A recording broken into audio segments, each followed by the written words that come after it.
I'm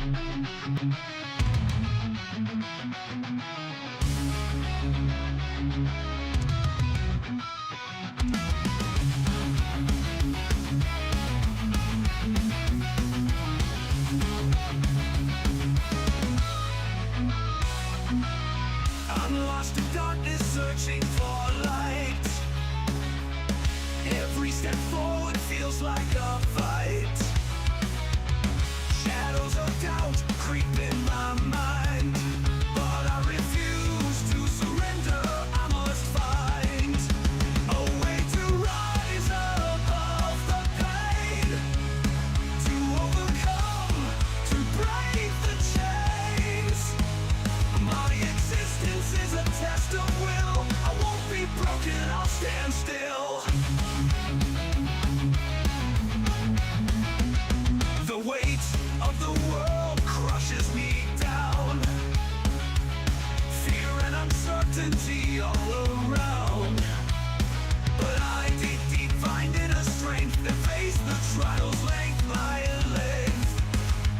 A way to rise above the pain, to overcome, to break the chains. My existence is a test of will. I won't be broken, I'll stand still. Through every storm, I'll find my way. Through every night, a brighter day. I'll rise from ashes, like a phoenix born. My spirit unbroken, my heart reborn.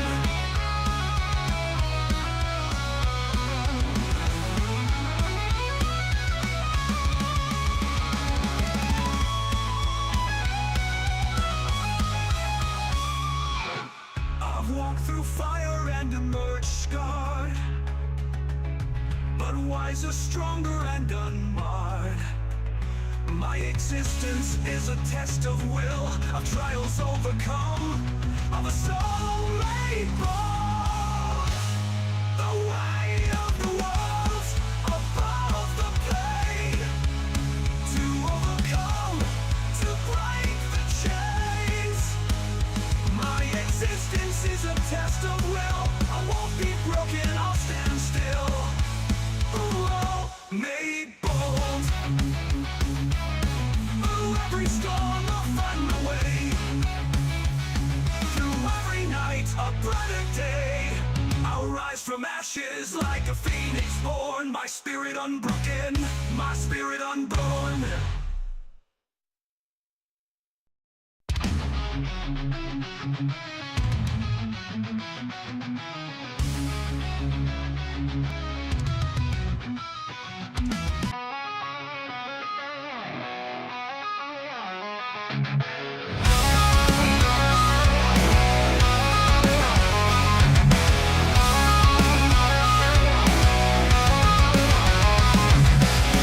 Day to day, nothing changes. All I want is a moment to think clearly, but thoughts come unrelenting, consuming every waking moment.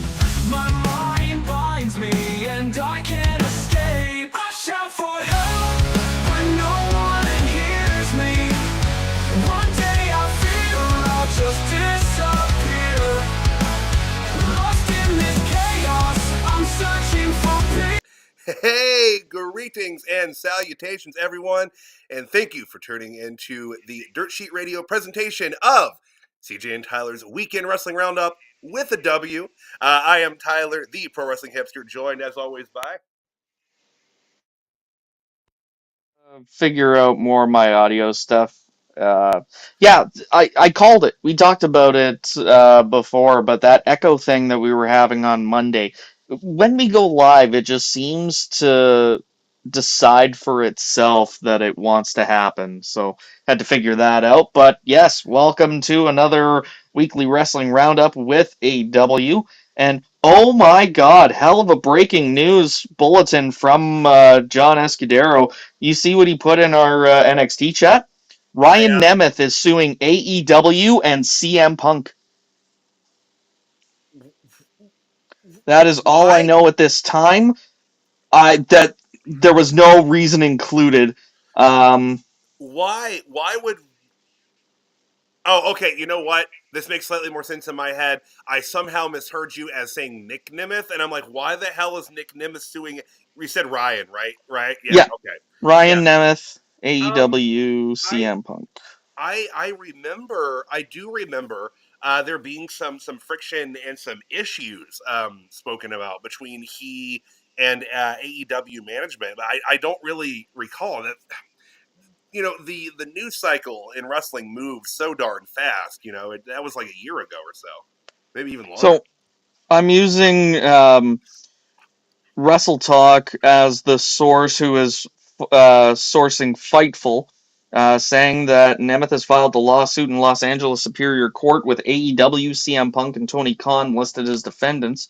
The lawsuit claims that Khan had a, quote, deep personal affinity bordering on an obsession for CM Punk, and that when Punk allegedly assaulted Nemeth, among other incidents, AEW and Khan didn't punish Punk appropriately, and instead the entire situation damaged Nemeth's career. Well, I I've heard more than a couple times that Tony Khan's fandom of CM Punk is borderline obsessive. I have heard that, but I mean, but that's going to be true of any like top talent versus someone that low on the card. There is going to be favoritism, and you know, you look the other way for things. I wasn't aware that Ryan Nemeth and CM Punk had a physical altercation at any point. I think I remember vaguely hearing something about that, but I think that was, well, obviously years ago now. In 2022, CM Punk physically threatened him and had him removed from the building, then AEW stopped booking him. Now, that's what John was saying when I asked him why he filed this suit. So, yeah, this goes back a few years already. And here's the thing, like it, you know, it took him a while to get this filed, or you know, the law can move very slow here in the states, that's for sure. But like this might cause a couple of unintended problems. You know, it is Ryan Nemeth making the suit, of course, not Nick, but Nick Right? being a contracted TNA wrestler. Ryan is too, for that matter, and with Punk's a TNA. WWE employee. Right, and with the, you know, partnership between TNA and WWE, this I don't know. This might not be super duper timing on Ryan's I part. mean, I love the idea that a TNA wrestler is suing both AEW and a WWE wrestler. What But a world we live in. yeah, that's wild. That is wild. And I mean, at what point? Because if Punk is in WWE right now, obviously, if NXT doesn't use Ryan Nemeth or Nick for that matter, that's up to them. Like, I can't imagine Punk would have any say over who NXT brings over. Right. No, I can't imagine that he would. Or maybe But he does. Because, I mean, we've talked about how when Shawn retires, Punk wants to be the next one running the PC. that's true. So, you know, I mean, start to, you know, lay your groundwork early, I guess. But yeah, Punk has stated that that's something he would like to do, is to you know, oversee the next generations of talent whenever HBK decides he no longer wants to do that. But I mean, that's got to be a way down the line. Shawn's not young, but he's not like so old that he's even close to retiring from something like NXT. No, I mean, still hit a hell of a super kick at Saturday night's main event. He still got it. Still got it. And you know, when Shawn does it, it only takes one to put somebody over. Very true. Just Yeah, saying. I didn't see KO bouncing back up from that. No. There's no selling. There's no selling sweet shit music. But yeah, I guess that's pretty big news. We'll, you know, if anything else comes out while we're on the air, of course we'll relay that as soon as that information comes out. But that's a pretty hot start to tonight's program, CJ. Hell yeah, breaking news, and we're not even 10 minutes in. Right? I guess it's a beautiful thing to go live on a Sunday afternoon, y'all. It really is. But Absolutely. shall we get into kind of the bread and butter here, the meat, if you will? No bread, no water, just meat, as Booker T would say. Well, and I mean, we had plenty of meat on Tuesday with Obafemi and Moose standing toe to toe. Yeah, which was of course, the inspiration for today's episode slide that we have there. But yeah, we had a few things that we definitely want to talk about here. Don't know if there was any particular order you want to go in, but let's hop on the Ricky Starks thing up first here. Oh, So sure. because we didn't get to chat about Tuesday. But Ricky Starks, they were very cagey with his appearances on television. They did not say his name at all. They didn't even say Ricky. The audience obviously was chanting it, and he commented on that saying that, well, you know who I am kind of deal. But they didn't say it, and that was making people nervous as time stretched on towards the next NXT. And they still didn't say it all through the episode, and they didn't say it when he was signing the contract. But once the contract was signed, the camera revealed it saying Ricky Saints. Obviously, a lot of chatter on the online about this. CJ, where were you at with it? Because I have my opinions on it. I think I know what would make it work a little better in my mind. But where are you at on the name change? Well, first of all, I should apologize for not being there on Tuesday. I really wanted to make it. Tuesdays, for some reason lately, have just run me down so much during the day that I have been falling asleep during NXT the last couple weeks. So like even this past week, I didn't even make it to Moose coming out. I fell asleep while Oba was still calling out the four guys that attacked him at Vengeance Day. Yeah, so that would have So been about 8:04 Eastern. yeah, literally like Yeah. not even 5 minutes in.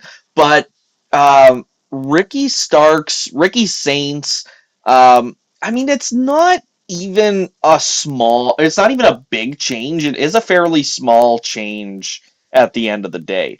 I think it's great that he wants to pay tribute to his city of New Orleans, which we are going to be talking about a little bit later.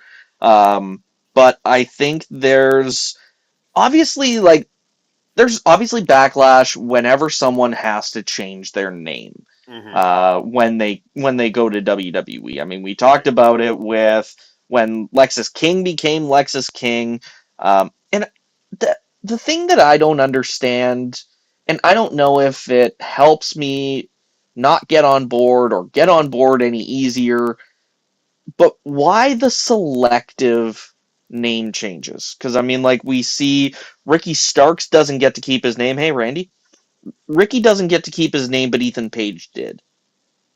So I what is the balance that they're trying to strike? Like Julia and Stephanie mhm. Vaquer got to keep theirs, but Delta Delta did not. became Zaria.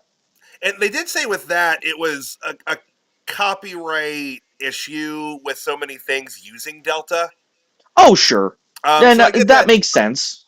but with Ricky, I'm I wanted, and obviously this is purely speculation. My first thought was, well, up on the main roster we have Zoe Stark, and I was wondering if that was part of the issue here, that they didn't want a Stark and a Starks, even though they're on, you know, separate rosters as it currently stands. Um, Yeah, but I I mean, we also have Braun, and Bronson. yeah So yeah. I think that there's obviously a lot of hypocrisy around no matter where you go. Like you look for it, even if you don't look for it, you can see it. Mm-hmm. But I think that there's a lot of overreaction when it comes to Ricky Saints. Yeah, nothing wrong with it. I think we're gonna get the same level of athleticism and uh, great matches that we were getting from Ricky when he was in AEW. Absolutely. I will ask you this, CJ. Do you think I can't remember if I said this Tuesday night or if I've just said it since then, but like I would like it a lot better, and I don't think it would hit my ear as harshly if it were Ricky Saint singular, no S. Yeah, I can see that, but Like for some reason, I, absolute Ricky Saint to me sounds better than absolute Ricky Saints. I don't know why. And again, I get it. He wants to, call back and pay homage to his New Orleans heritage, and I understand that. But again, it's not that bad. I think, like you were saying, there was a major overreaction to it overall.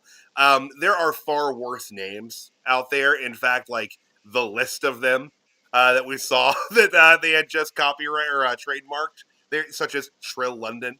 But so there were definitely worse names, but it could have been, it could be better. Like you said, there's some hypocrisy at play here. Why not just let him keep it? But it certainly could have been a hell of a lot worse.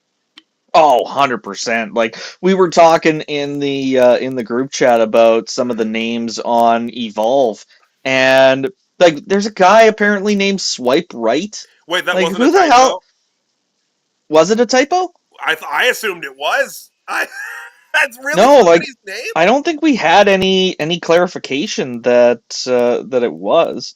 I'll Is see if I his can find that finisher message. is his finisher the Tinder bomb? I hope so. Like, That'll be the left swipe. there you go. Right, there you go.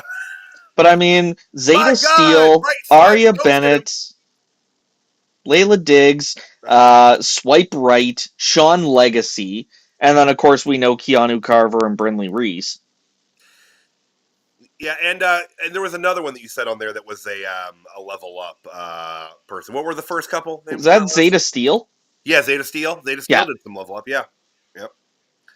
But yeah, Swipe Right. That is a whole lot of what the hell? Why would they have approved that? That does not make sense. I mean, Oh yeah, Caesar was in the group chat being like, "Oh no, Swipe Right is going for the one night stand." there we go. By God, he ghosted him. Oh, Swipe Right. I mean, there is, and we're going to talk about a little LFG here in a bit. But like in terms of names, I mean, there is sexy BJ Ray is a character on that. He was also on that. God, what did they do it for? Was it for the Roku channel or something? There was like a reality series they did. He was involved in that too. So he's been in NXT for a minute. But yeah. So names are always Hit or miss. Yeah, there are worse names. There are worse names on the roster right now than Ricky Saints. Like which one? Okay, worse than Ricky Saints. Ashante the Adonis, I would say, is worse than Ricky Saints. I mean, I look at it on the same level as the Brian Kendrick. Okay, because I mean, they could have also called him Ashante Adonis, But then, do you get into that Adrian Adonis sort of territory? Like Ricky Saints, not being Ricky Saint, like would that be a Johnny Saint thing? Oh man, see, that's the thing. Like, I don't know what their thought process is here, and I would hope that he had some, say in what his name was to be. But I don't know. I mean, like Kevin Owens got to pick the Owens portion of that, Well, I'm sure that they also just mainly didn't want Kevin Steen, So if they had the opportunity to, oh yeah, he wants to name himself after Owen Hart, sure, let's let him. Like, where did Sami Zayn come from? Well, if I'm not mistaken, his first name is Rami. Like, actually, if I'm remembering that correctly, I might be incredibly off base and wrong with that. Rami, yeah. Okay. So basically just Sammy with an R. Yeah. I remember but then years Zayn, ago. That could have just been, hey, spin the wheel, throw a dart at the board, whatever. Yeah. He's so insane. I remember Kevin, when he was Kevin Steen still, was doing one of those high spot shoot interviews. And he said, because he was talking about Generico, and he said Sammy's actual name, and they bleeped it out. Oh, interesting. Yeah, so like there was an interesting time frame there where they tried to he's just El Generico, no one knows who he is, but well, clearly KO knows. Yeah, he's like the Shadow. He knows all. That's a dated reference if anyone remembers the Shadow. I definitely don't. Damn. It was a radio show in the 30s. Oh God. And a comic strip. And then they made a movie. I think Alec Baldwin was in it, if I remember that right. Maybe in the early '90s. It did not do well. It did not do well at all. But Somehow that doesn't surprise me. no, it probably came out around the same time as The Phantom. I think Billy Zane was in that. It also did not do well. That sounds vaguely familiar. And for some reason, when you said the Phantom, I was thinking of that show, The Cape. But yeah, let's keep talking Let's more move about on here. wrestling. Let's secure this back. So for Ricky Starks, let's talk about LFG. We mentioned sexy BJ Ray. Let's transition straight into LFG, Legends, Futures, and Greats, or as Shawn actually said on the open of the premiere episode last week, let's fucking go. Surprised that Shawn will curse again. I didn't know he was back on the curse wagon. Like, he actually said the full F-bomb. They bleeped it, so maybe he didn't. You know what I mean? Maybe he's like, look, guys, just bleep whatever I say. I'll say friggin', Yeah. Because he wouldn't even crotch chop for a period of time. Like, he was doing the X on his gut. Like, Well, hey, I mean, maybe he could also be in that I don't give a fuck, I'm an old man stage of his life. right, Like right. the set in my ways, get off my damn lawn, you crazy kids.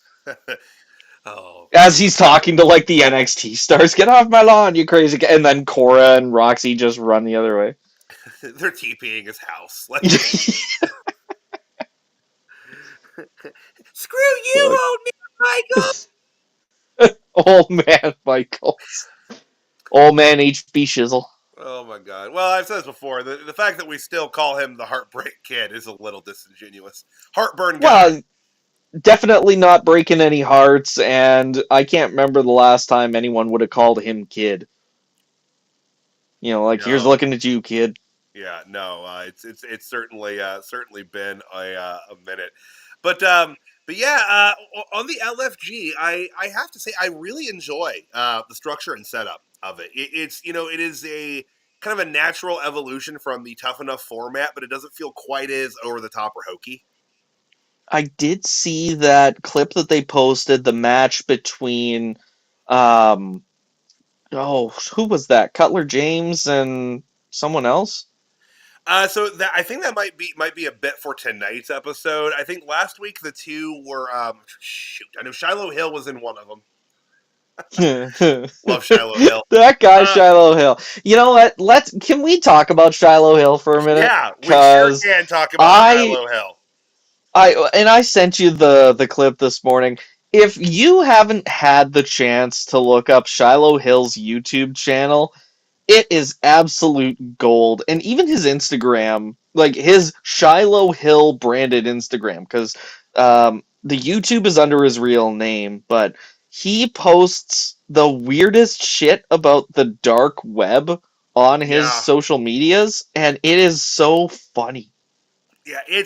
He has. I can't even say how many videos he's posted in. Excuse me, in his dark web series, as it would be, but it's a lot.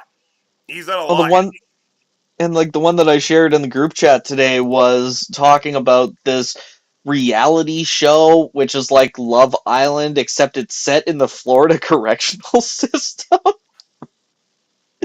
And like there's people like you see their mugshots, and then even on the corner of one is like back from season 2, and it's like, oh, did he get out and then came back?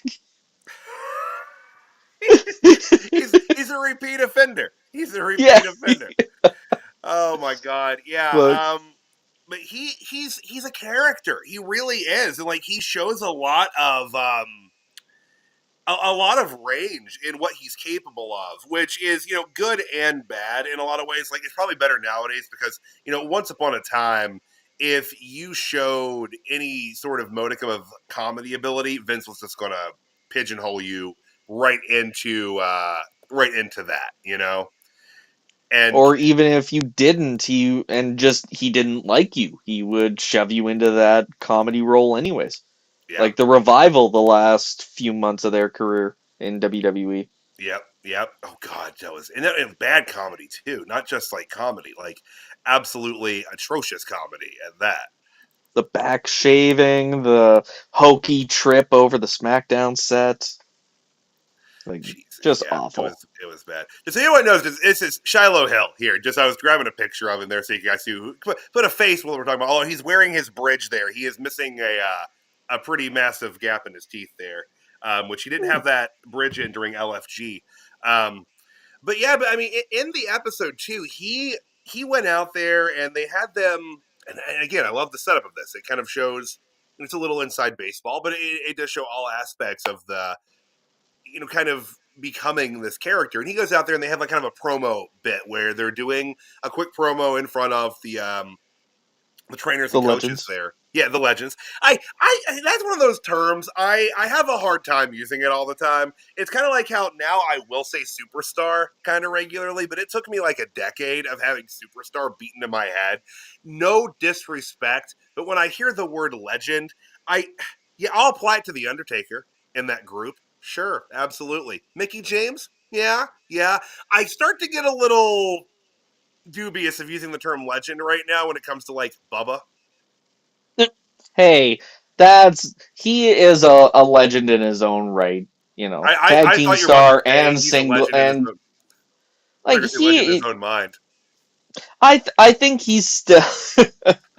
I love the fact that the clip that I watched, because Vic Joseph and Jeremy Borash on commentary together, like that's a solid duo. I would love to see them handle NXT only because, and I've said this before on Tuesday nights, Booker T adds like nothing to commentary for me. Like No. nothing useful, anyways. Like he's Uh, all catchphrases and random tangents, and even Vic's like, "What the fuck are you talking about?"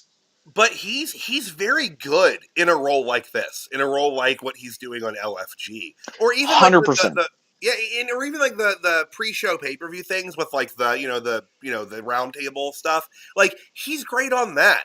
But 2 hours straight of him having to talk is a little bit rough sometimes. But yeah, he's good here. But they had Shiloh cutting this promo, and he's up there just kind of being what I think is his more authentic self, kind of like just a goofy kind of Southern kid, you know. And they're like, "All right, can you show us something with a little more intensity after that?" And then like he cut what was actually pretty aggressively frightening promo, which actually Bubba really liked. But then they were asking him why he didn't do that the first time, why he went up there and did something else, and he was, saying that he wanted to show some range, but it was pretty solid though. I think he's good, and we've seen him on Level Up too. Oh, good. Like I still haven't gotten around to watching LFG yet. I finally found where I can stream it because I don't have cable, so A&E is out of the question. But Right. I found where it's streaming. I just haven't gotten around to watching it yet. Have you ever watched The Rookie? The baseball movie? No, it's Nathan Fillion's cop show, Oh no, and I have not. No. I've really been invested in that lately. It's really funny. I like it, but I, I'll get around to watching LFG at some point. it is worth it. And again, like there are multiple faces on that you'll recognize from our time of covering Level Up. The Tyra May Steele, Olympic gold medalist Tyra May Steele, was one of the featured athletes on that episode. And again, like she's phenomenal. If she can take to the aspect of the in ring portion of it, she'll be great. If she can like do like a third of what Kurt Angle was capable of, she'll probably be regarded as one of the greatest women wrestlers of all time. Like she's incredibly athletic, and has just a great, I just think, just badass look. Like her natural look is someone who looks like they could go down and take somebody down that's twice their size easy. Oh yeah, like she was one of the standouts when we were doing the Level Up adventure. Like she was one of the ones who I actually remember most, even this far out from Level Up being a thing. Mm-hmm. You know, like as I see her on the poster and I'm like, oh yeah, Tyra May Steele's in this. Fuck yeah. Yep. Which is great. And it's funny too because it's like they nixed Level Up and then basically started LFG and the Evolve tapings. Were just those were just a couple days ago, right? The first set of the Evolve tapings. Yeah, I think so. Yeah. Looking forward to that too. March 10th, I think, or is it 5th? March 5th? I can't remember. It's coming up though soon. It's soon. Definitely looking forward to, like, I don't want to have to sign up for Tubi though. That's the only thing that, like, I I'm don't know. And also I don't know if I even get Tubi in Canada. Oh, I didn't think about that. You know, I'm pretty I'm pretty sure that on I don't have it up in front of me, but I was pretty sure that the Evolve poster or like promo still that they had put out for it, I for some reason thought that it had like the YouTube logo too. Because for some reason, I think that sounds kind of right. I'm not sure that y'all have Tubi up there. Oh yeah, we do. I Oh, you do? googled Okay. it. Yeah. Oh, good. So we'll be on Tubi up there. That's where you will find it every week. It could be outside of North America that it's on YouTube then. Maybe. But yeah, I'm looking forward to that. But yeah, so they cut Level Up, and then boom, they kind of put two shows in its place. Although LFG, I think, is only like a 8-week or maybe 10-week series. Well, and I was just reading that it is March 5th. Okay. So, and it does it feel like Evolve and LFG are going to be kind of a hat on a hat of each other? I would say in a way. They won't overlap super duper long, but there will be some overlap for sure in terms of when they're airing. It is very similar concept. My only kind of kayfabe judgmental point on LFG is that the winner gets an NXT contract. So there, and that's the They're thing, all like, already contracted to NXT. yeah, Like, but I mean, like, they start being used on TV more regularly. that's why I was, yeah, Like, yeah. I didn't like that about the original Tough Enough, because look at who actually made a name for themselves based on their Tough Enough appearance. You know, like, even I would say Chelsea Green isn't a good example, because yes, she did start in Tough Enough, Mm-hmm. but she made her name outside of Yep, WWE. absolutely. So her big draw isn't Tough Enough. No one's big draw has been Tough Enough. No, and like Arguably. and the last time they did Tough Enough, which would have been, it was the year of the WrestleMania where John Cena and The Miz were the main event. It was whatever year. That's because they started that Uh, weekend. WrestleMania 27? Yeah, so it's been a while. But that run of Tough Enough was, when was it? Big Andy? Was that the guy that won? Like I think so. Yeah, and yeah, then never got used. yep, Like, and they showed his, like, they did the finale on the tail end of Raw, didn't they? yep, yep. It Eh, came down to like him and this other guy that looked like a smaller Randy Orton, and he was really good in the ring. And they went with the big guy. and never fucking used them. Nope, nope. I don't think if someone can prove me wrong, please do it. I don't think that he ever wrestled a fucking match on WWE television. No, because I remember thinking that same thing. Like, why have the point of a game show? Why give the guy the win if you're not gonna use him? Right. And at least, with LFG, again, ignoring the fact that everyone on LFG is in fact already contracted to the company because they're at NXT. Ignoring that, at least they don't have the kind of pressure to elevate someone onto a main roster type situation on this. You know what I mean? It's like, yeah, you'll be on NXT now, and then we can move forward from there. That is a little less pressure, I feel like, from a storyline perspective once they get through the show. Okay, so here's what happened with him, because The lore of Big Andy is about to uh, drop. well, it's not even Big Andy. Like, his name is Josh Brettel. That was the that What? was I the swear guy to who God, they won called him Andy. Was his what? 2015. Oh, that was 2011. Andy Oh, Levine was the winner. oh, So 2015 was the last season. That was the one won by Josh Brettel and Sarah Lee. Okay. And so he he gets his new ring name Bronson Matthews, and then in January 2016 he made a tweet referring to the lower card stable, the Social Outcasts. You remember those? Yeah. As social jobbers. This would cause backstage backlash from WWE wrestlers, including Cody Rhodes and Kevin Owens. He was then temporarily banned from the NXT locker rooms as a result. He wrestled his last match July 7th, 2016, and released November 5th, 2017. So not only did they not use him for over a year, like from his last house show match, he never made it to TV. That's bad. Because here's the thing, man, Tough Enough does not have a good track record. No. Like, Um, even looking through the list of, I'm gonna pull up Daniel that list Pewter. of I mean, former winners.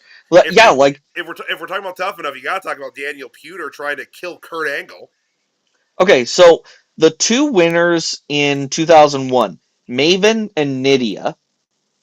Okay, Then so in, here was the deal. Nydia had a pretty they didn't women's wrestling wasn't what it is now then, not by a long shot. But Nydia had a lot of good character work as the paramour of Jamie Noble, native West Virginian Jamie Noble.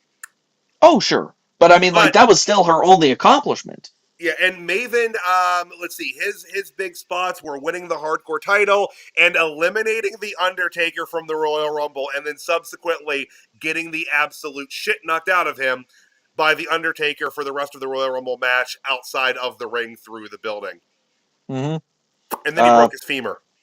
PWI Rookie of the Year in 2002, number 88 on the PWI 500 in 2003. Wow. Has a decently interesting YouTube channel. Like, but I would say so obviously the biggest success out of this, like 2002, they had Jackie Gata and Linda Miles, Oh, who wow. wrestled as Shaniqua on SmackDown between '02 and '04. Well, And then and Jackie 2000, Gata was awesome. Like, Jackie was really good. I wonder what happened to oh her.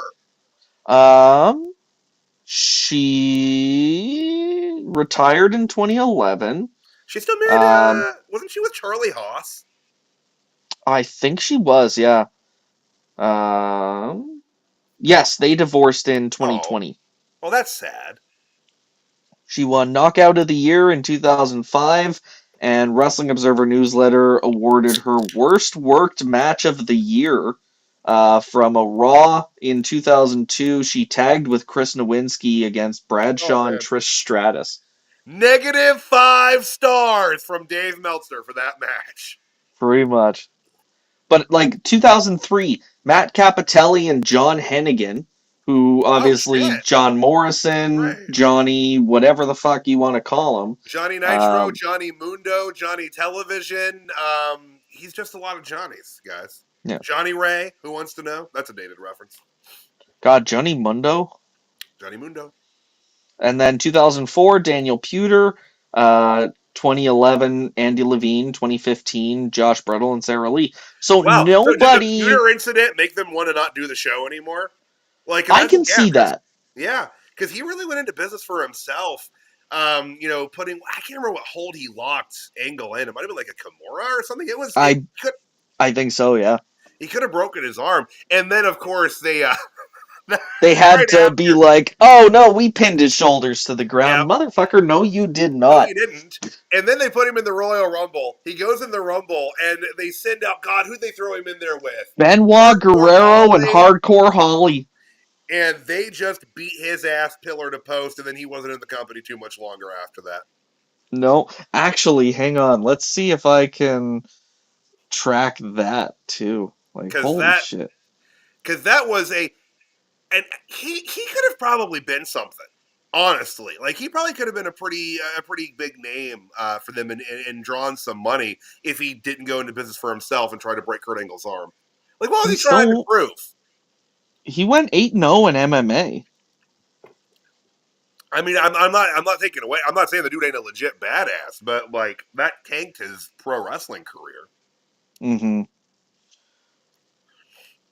Yeah, the prize was announced as $1 million professional wrestling contract. However, in reality, it was a 4-year contract at $250,000 a year, with the option to terminate the contract after the first year.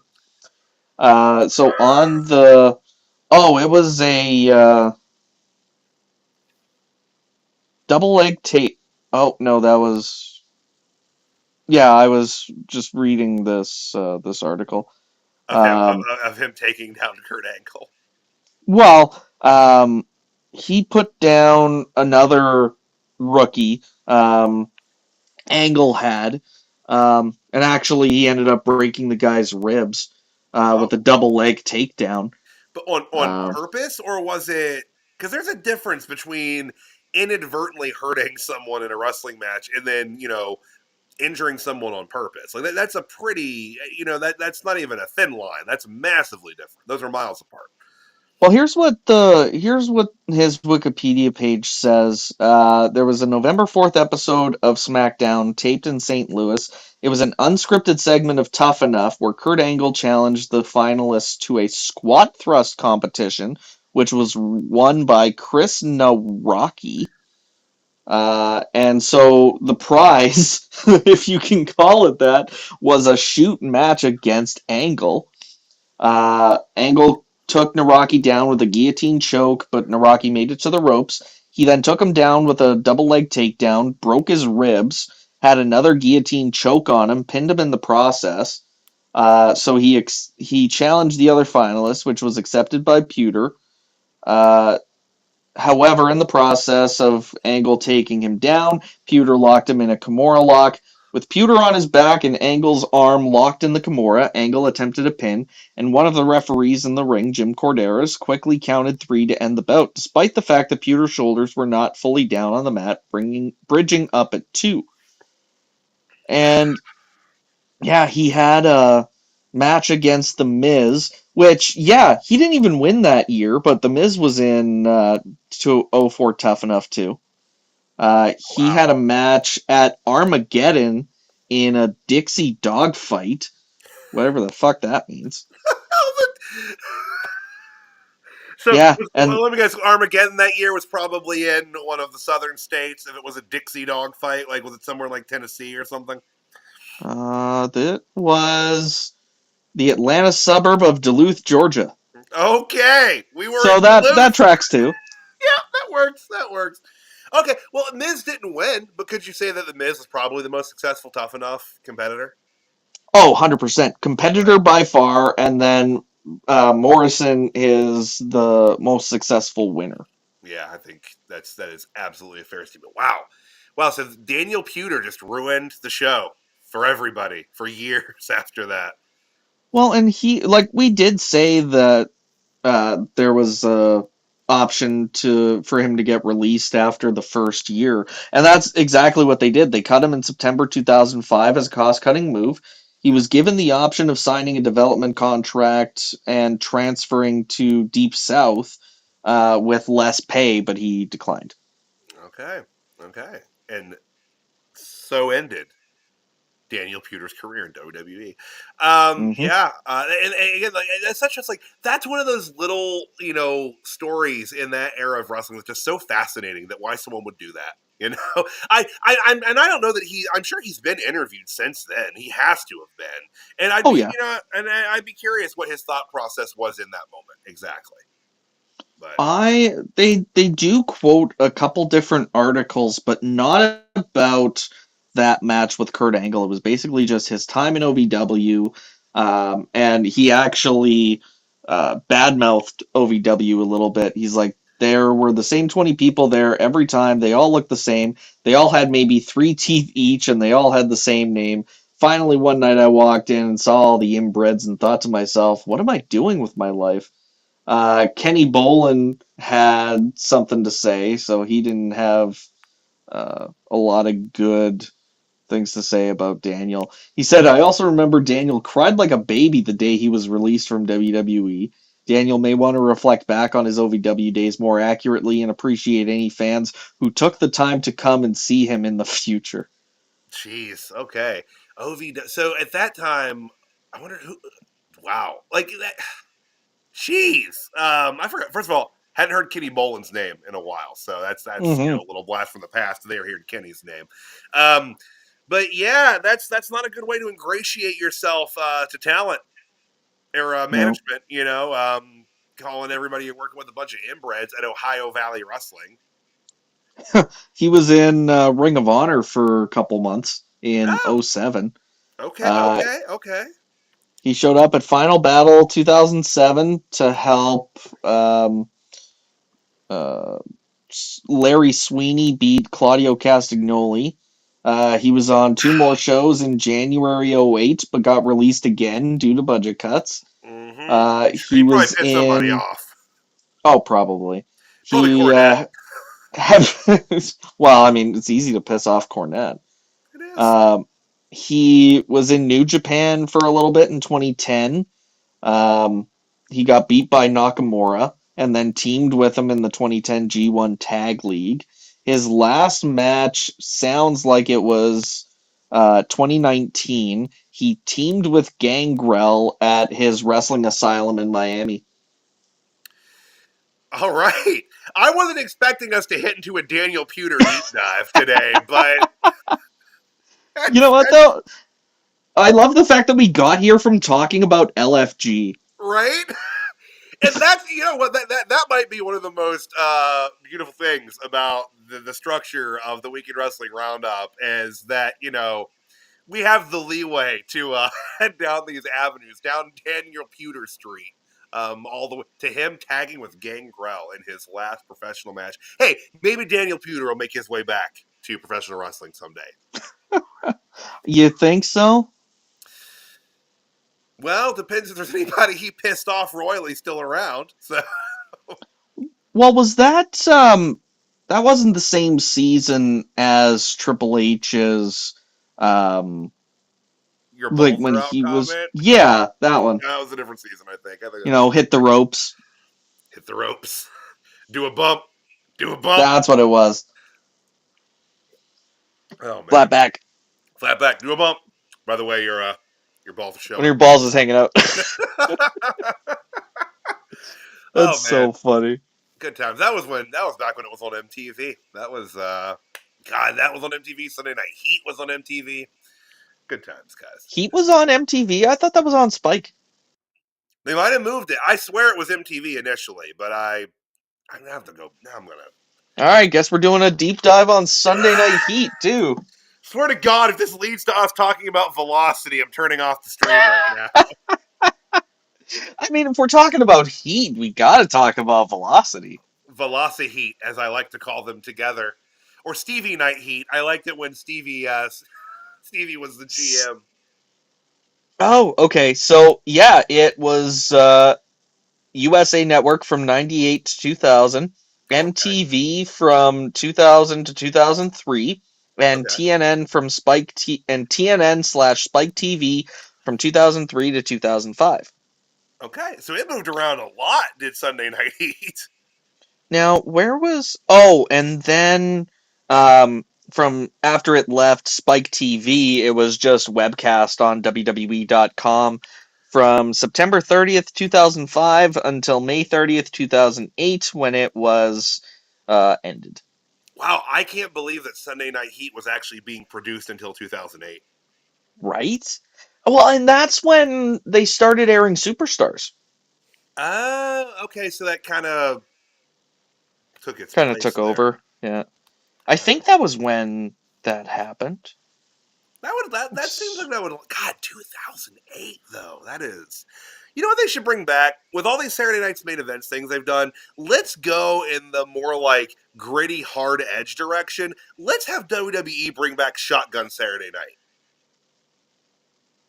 Shotgun Saturday Night. Holy Yep. cow. Very short lived.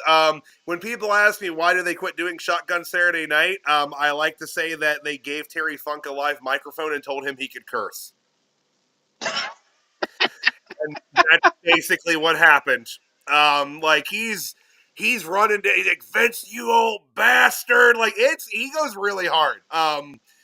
That was a mistake. I think that hurt them in the long run for Shotgun Saturday Night, but they should bring that back. I think I want to say Brian Pillman like stabbed a guy with a pencil on that.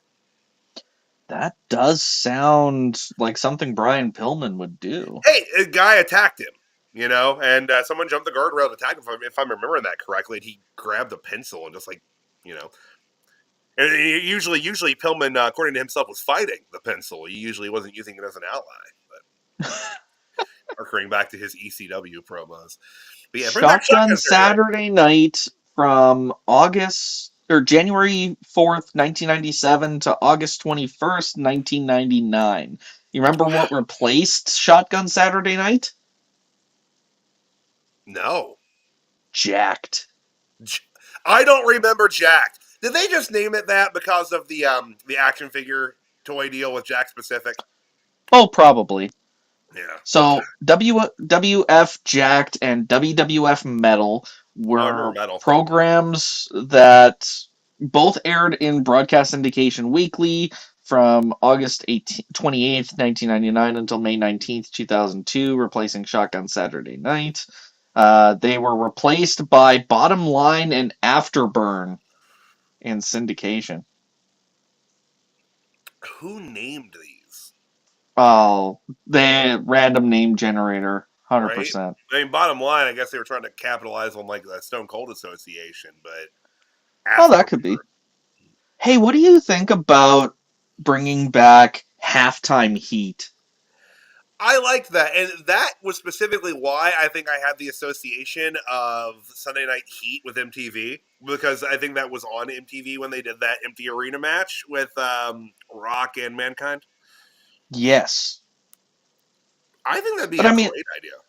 Well, and especially now that WWE's on Netflix and they can do that wider audience. Mm-hmm. The only thing that I would think of is if the NFL, because Netflix has aired NFL games, right? They had that Christmas Day one. Yeah.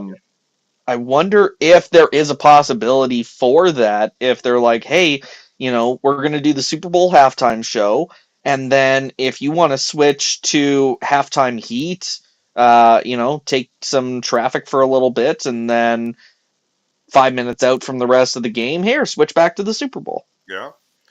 I think they should. I liked that as a concept. I thought it was fun. And again, like wrestling was so big at that time, they probably did pretty good numbers with it. Oh, I imagine so.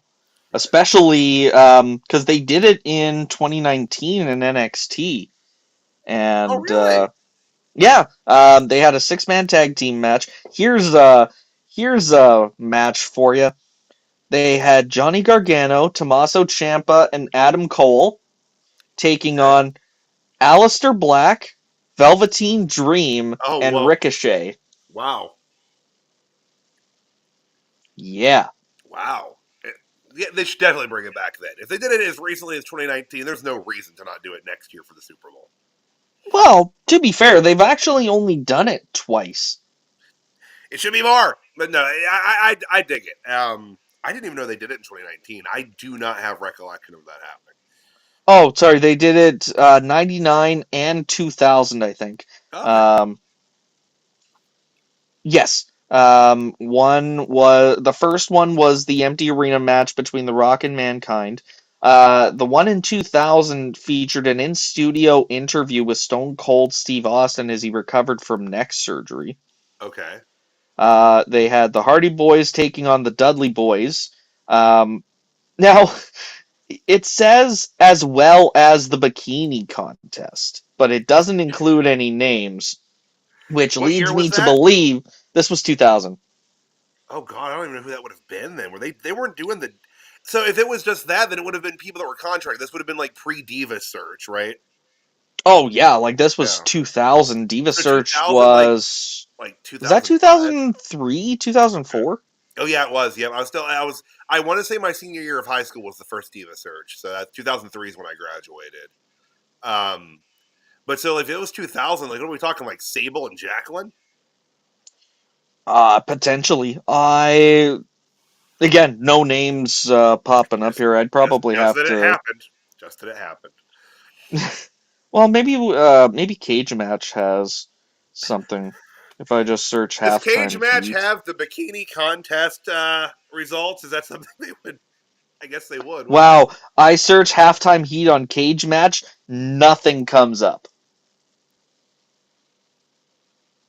Are we being Mandela affected? Did this never happen? We should have never turned on the Large Hadron Collider.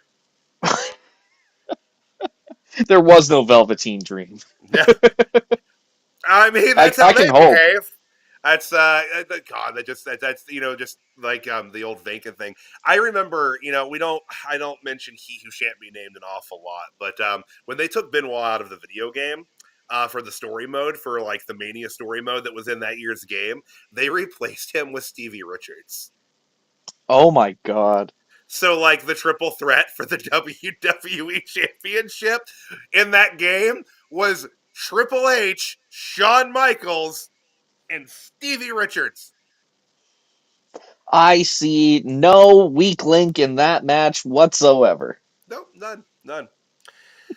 But But like that must have just been like that was the only guy he could have got they could have gotten in the studio. yeah, yeah. Hey, Stevie was the only guy when Shawn came back. Stevie was the only guy that he permitted to still use the super kick as a move. He wanted everyone else to stop, but Stevie was still allowed to use it. Okay. Because Stevie Interesting. used it I think it's because he used it as a finish. Because like at the time, the other guys in the company you would have had doing it with any regularity would have been dudes like I don't know, like Lance Storm was probably still around actively then. Like there were Wait, guys what doing year it was this? when Shawn came back to active roster. It's like 2002. Was that 2002? Yeah, I guess it would have had to have been because the Elimination Chamber. yeah, yep. Yeah. Yeah. Okay. But Hmm. yeah, I'm gonna change our gears here. Yeah. Let's this was quite the 480 there, but we do have a couple more topics we wanted to hit on today, guys. But let's talk about The Rock. Let's Oh God. let's talk about Dwayne just in his gentle, loving touch of Cody Rhodes here. So if you didn't see SmackDown or somehow didn't hear that this occurred or didn't see the announcement Thursday that he was going to be appearing, I'd say fears of some folks in creative have been confirmed that The Rock did decide to again bomb in with some plans and some shit that he and his buddies have been working on to bring in creatively and disrupt the plans that they had going into WrestleMania season over the next couple of months. I was a little Or surprised. or did he? Maybe this was the plan the whole time, but just poorly executed. Maybe I don't know. Hey, man, no. Hey, We just started talking about The Rock's appearance and his shakeup, his potential shakeup of what's going on. now, Um, to be clear, I don't believe that that's actually what happened. I think this was a last minute shoe in. And how much is it going to take to get Brian Gerwitz back in the company? Like, can we have someone scripting The Rock? Because when he goes out and he just off the cuffs like that, he absolutely rambles. he does, and he he kind of bounced back and forth during the promo, like just indiscriminately going between his kind of heel final boss character and more normal happy-go-lucky babyface Rock. Um, and which I mean tracks with his last appearance on Raw, where he just burned down, or maybe burned down's not the phrasing I want to use. Cooled off all of the heat that he had with Cody, and they tried to get some of that back here. With of course the closing proposition being that he doesn't want Cody's championship, he wants his soul. Mm-hmm. Um, and he wants him to be his champion. So like I'm guessing maybe like some bit of like we're talking like corporate champion like type thing, like. Well, he did say corporate champion in the promo, didn't he? Yeah, yeah. Did he say? I don't know. I'm not particularly thrilled with The Rock's involvement this year, Well, but that's maybe I'm fair. wrong. But like, I'm interested if only because I know what's going to happen anyways. So I'm just kind of looking at this on the brightest side that I can. Right. Which, is that really the best way to look at this? Is that the only way to look at this? It. I mean, The Rock said things that people were certainly thinking. You know, he's on the board. Didn't he actually say drop Ari Emanuel's name during the promo? That I don't remember.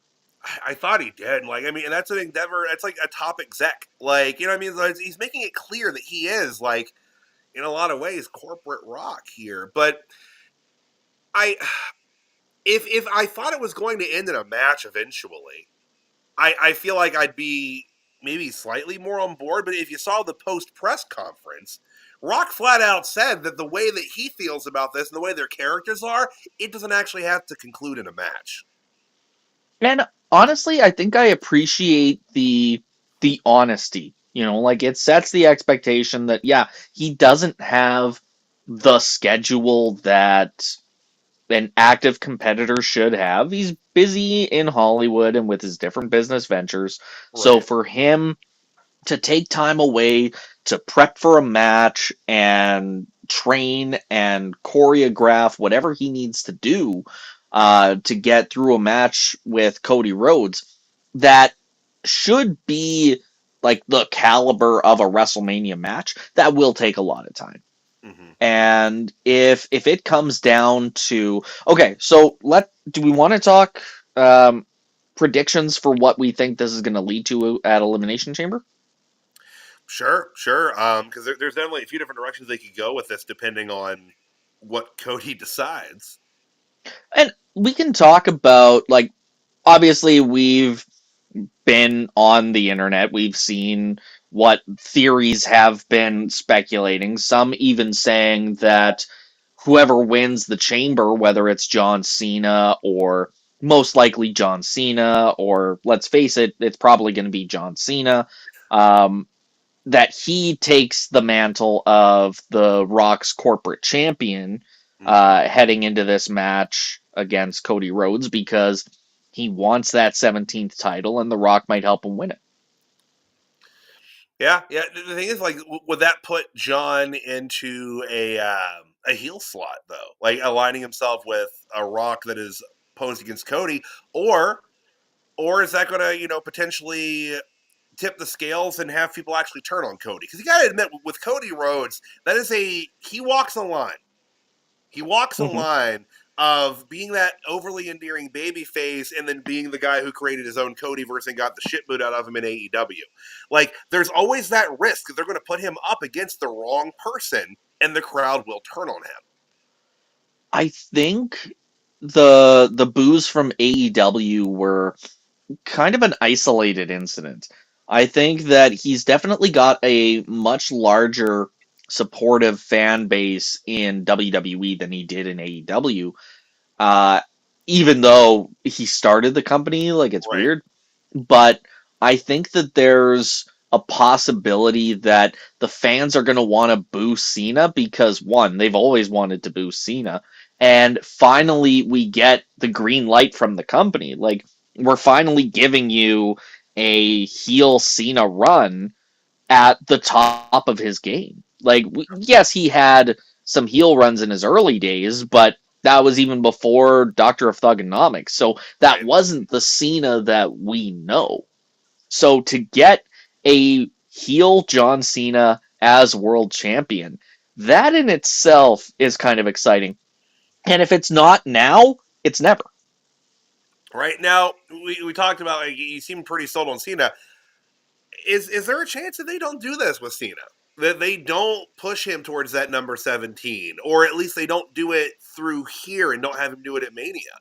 I mean, if not Cena, who? Punk? I would say probably Punk. Yeah. And I think I mentioned this on Monday, but the way they're pushing with Roman and Rollins obviously feels like that's going to be the way to go. And if it's Cena in the chamber, then it's Punk in their triple threat. And if it's Punk, then obviously they got to do something with Cena. Mm-hmm. And because it's his last year, if it's not the world title match, it has to be something really special because they don't want a repeat of Kurt Angle versus Baron Corbin.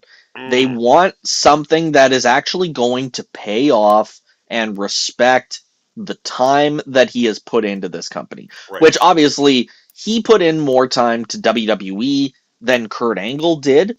Kurt, I feel like he's kind of like the Drew McIntyre or Cody Rhodes in a sense that he made his name in wrestling more substantially outside the company. Right. Like he's what, a 7-time Impact champion? Yeah. Yep. Like, Yeah. He was TNA for a number of years. Like, I always harken back to the time that Kurt Angle was the TNA World Champion. He was the X Division Champion, and he was the Tag Team Champions. That was total nonstop Angle. didn't Samoa Joe do that? Uh, I think they were the tag champions together. I think that's what it was. But then Joe went down with a kayfabe injury or something, and Kurt had to defend him by himself. I do remember that they did have a tag team run together Yeah. because I thought it was Kurt was the TNA champion, the IWGP champion, and like I know he had those belts at the same time, but I didn't think he ran the TNA gambit. I thought he did. Maybe I just remember that again. I total nonstop Angle. I'm gonna have to look that up. Oh, If he did. according to Joe's Wikipedia, he is only a 2-time TNA World Tag Team Champion, one of those being with Magnus, Oh, okay. who now Wow. we know as Nick Aldis, Right. and once by himself.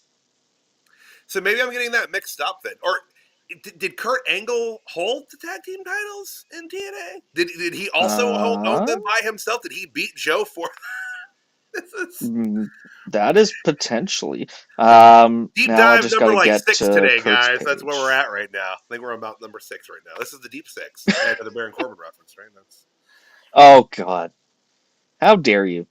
so, what? He's doing well. He's winning BJJ tournaments now. He's doing good outside of wrestling. He'll be back. All right, Probably. fair enough.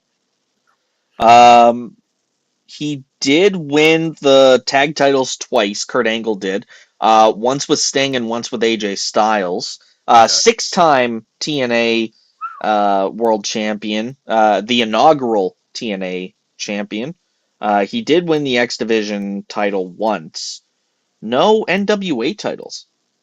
No, so Hmm. if he was the inaugural TNA World Champion, that must have been he was the first champion after they split from the NWA. Yeah. Was Christian Cage the last one? Ooh. I can't remember if he did or if it was, or if I'm misremembering with the ECW championship. He Well, did I have mean, he also wasn't the last ECW right. champion technically, but come on, he was the last champion. He had that NWA belt though. I have a pretty clear image of him holding that championship. But hell, I mean, because of TNA, a pretty interesting group of people have been NWA World Champion because of its association with TNA, including Ken Shamrock, R-Truth. Hmm. R-Truth was NWA champion, guys. I want you to remember that. Yes, the final NWA champion of the TNA era was Christian Cage. He Well, it was a 3-way match between him, Angle, and Sting for the first TNA title, and Wow. that's the match that Kurt won. Wow. Okay. All right. Interesting. They went with Kurt over. They went with Kurt over Sting. I'm not shocked that they went with Kurt over Christian. No disrespect to Christian, but at the time frame, Angle was probably he was such a massive signee for TNA. That was a huge shock and surprise when he jumped to TNA.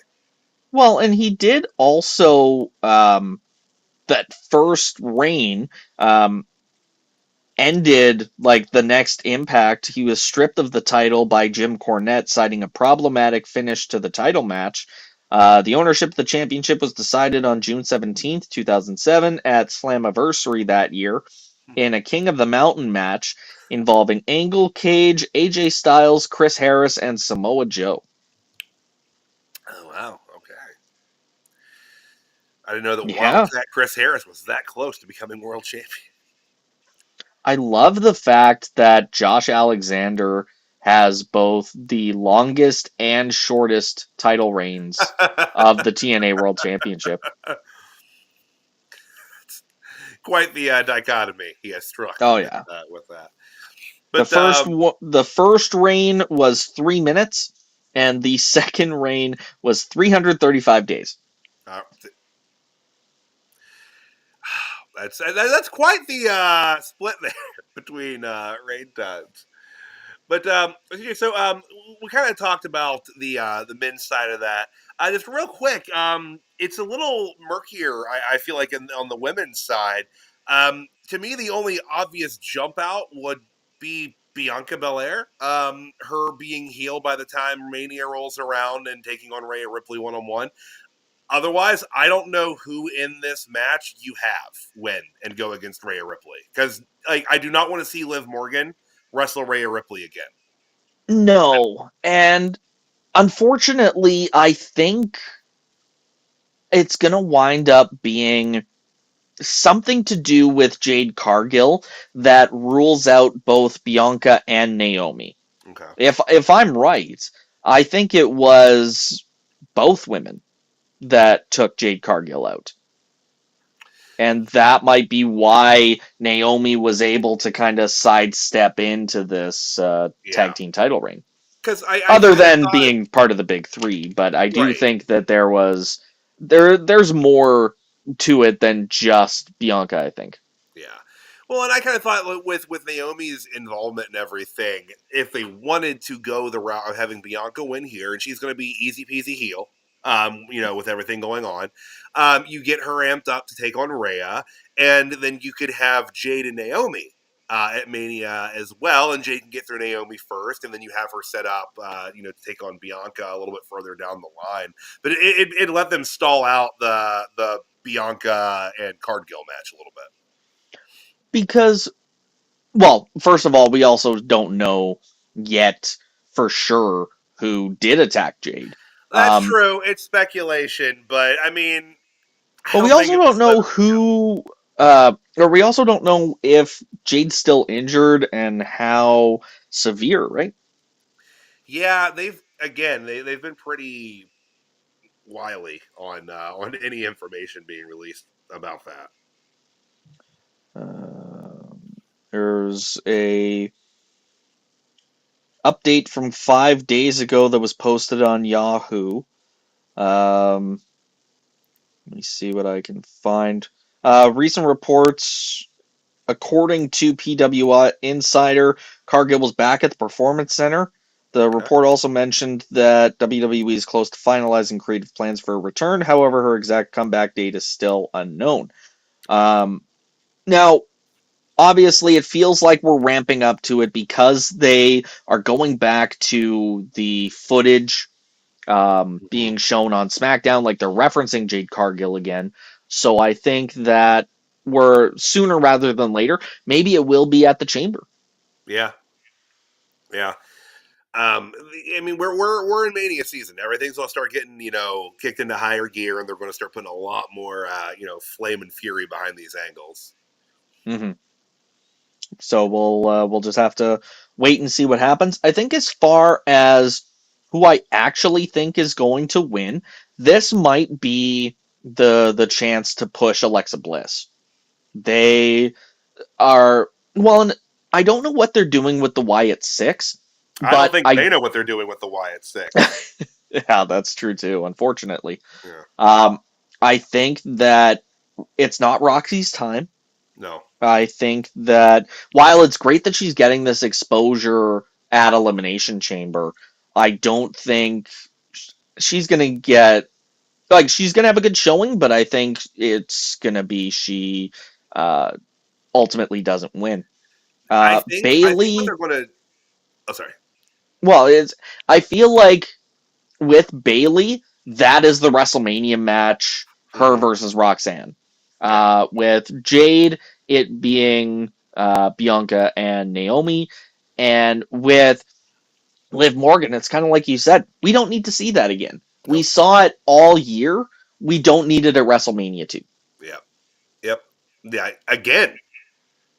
Yeah, like, like like, several times. We yeah. got it at SummerSlam. We got it at the Raw on Netflix debut. The whole through line with Rhea's feud with the Judgment Day, like we've seen it Yep. all It, year. We don't it's need to see it again. it's gone. We were even saying like when they were finishing up with it, it was just it had gone on too long by that time by a bit. But yeah, so no, they do not need to go back to that well. Um, as far as like what they do with Roxy in this match, I and this is just kind of speculation. I'm basing this. Oh, hello Zelda. I'm basing this off of what they did with her in the Rumble.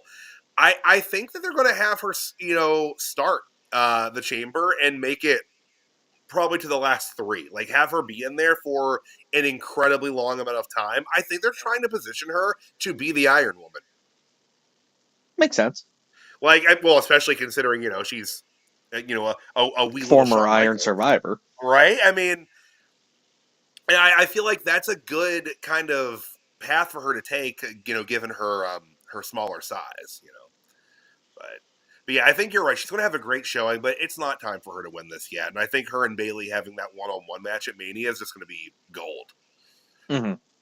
And I And think that, well, and even if they don't position Roxanne as the Iron Woman, because how much do you want to endear her to the WWE Universe if you're planning on having her be the heel against Bayley's face? oh god, and that's the thing. Like they didn't really treat her as a full-fledged heel Monday night when she wrestled Raquel. In Right. her promo they had before the match, she had said that she doesn't view herself as a hero or a villain. When she looks in the mirror, she just sees a prodigy. And that in and of itself is still kind of heelish. I think calling oneself a prodigy is very egotistical. But they didn't really frame her as a heel in that match. And I think that a little bit hurt the reaction she got from the audience because nowadays more than ever, your mainstream audience, a good portion is watching NXT. And if she's positioned as a heel and has been for quite some time on NXT, it's a little confusing when you throw her against a heel on the main roster.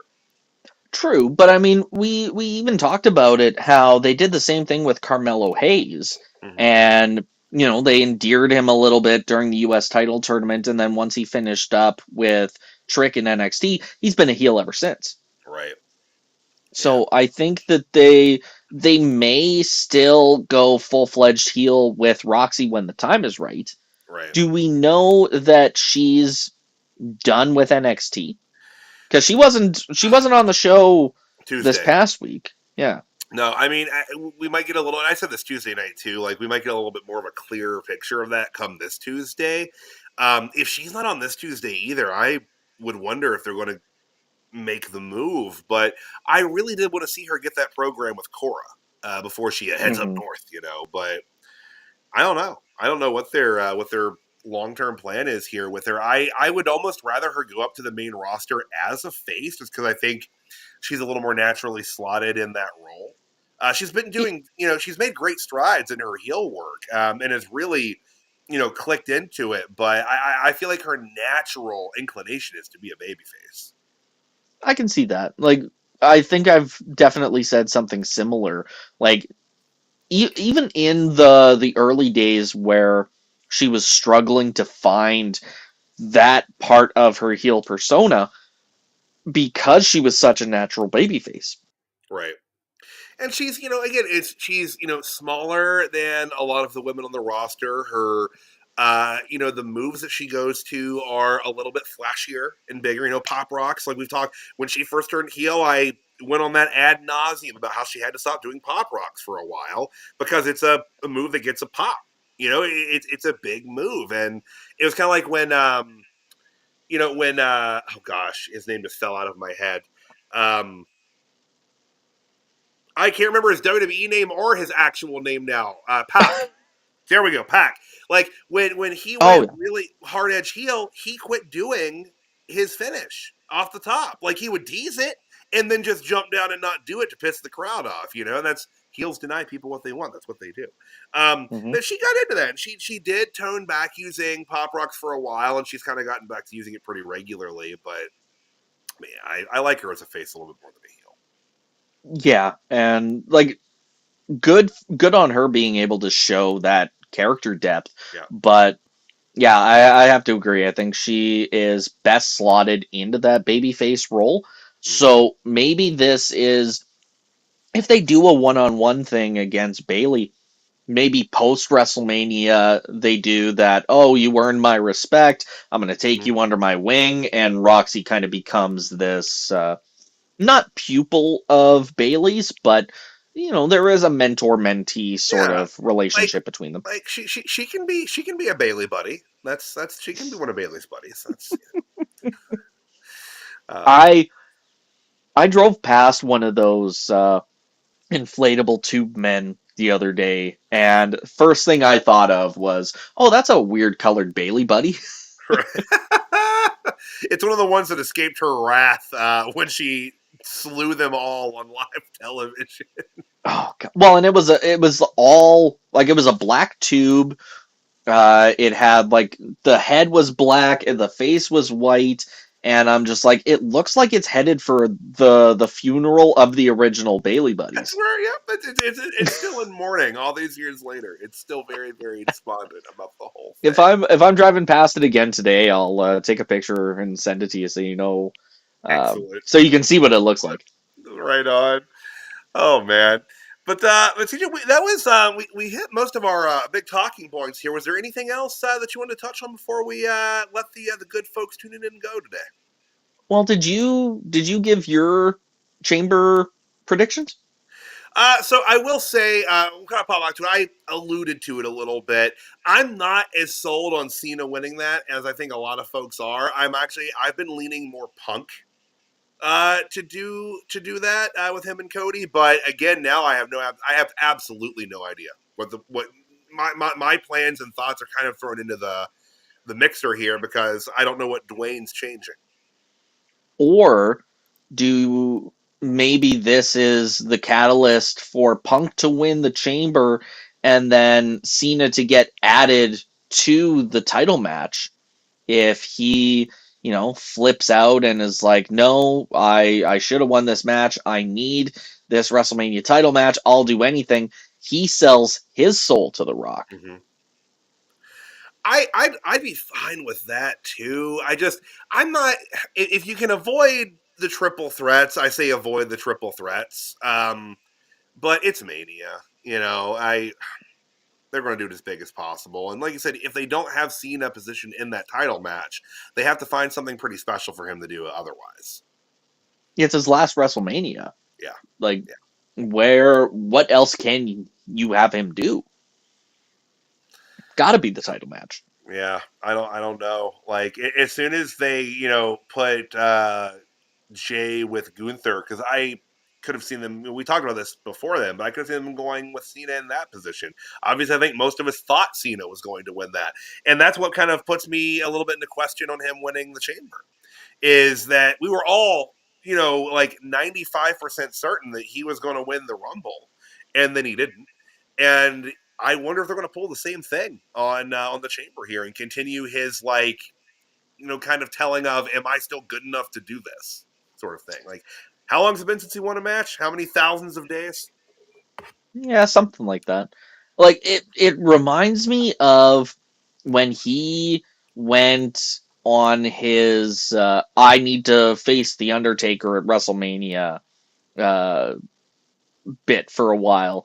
Mhm. And like, I need a match to WrestleMania. I didn't win the Rumble, I didn't win the Chamber, but I need a way to WrestleMania. I'm gonna call out the Undertaker. Right. I don't know that he has that sort of like, it feels like we're retreading that same territory. So I Right. don't know. I don't want to see them do that, but it's WWE. Anything can happen. Right, exactly. Again, it's not just anything can happen. Now it's, what is going to happen. I know I keep going back to The Rock's involvement, but this was something that they were notified of relatively recently when he wanted to come in and do whatever he's going to do. If reporting is to be believed, and whatever recent really means, um, And I think that's why they now, waited until Thursday to announce it formally that he was going to be on. Because I think there are people in the company that would probably want to give The Rock a little bit of pushback for coming in and once again attempting to upend what plans were. And if it's like, well, they announced it Thursday, they don't have a lot of time to fight before Friday. and just to bring this back to the Jade Cargill attack storyline, like they cut Liv versus Naomi to make room for the Rock segment. So Which is do they? laughable because it's a 3-hour show. You really had to cut Oh, a match? yeah, like just Vince McMahon level script tearing up during the show kind of thing. And they pulled But Cody out of the 6-man too. Wasn't Cody supposed to be in that match? I'm trying to remember how it was originally advertised. I can't remember. But well, then who was the like? Was it supposed to be uh, Tama Tonga as the sixth man in that match? Probably. Not 100% on that. No. But obviously, the story that they're telling with Jacob and Solo is.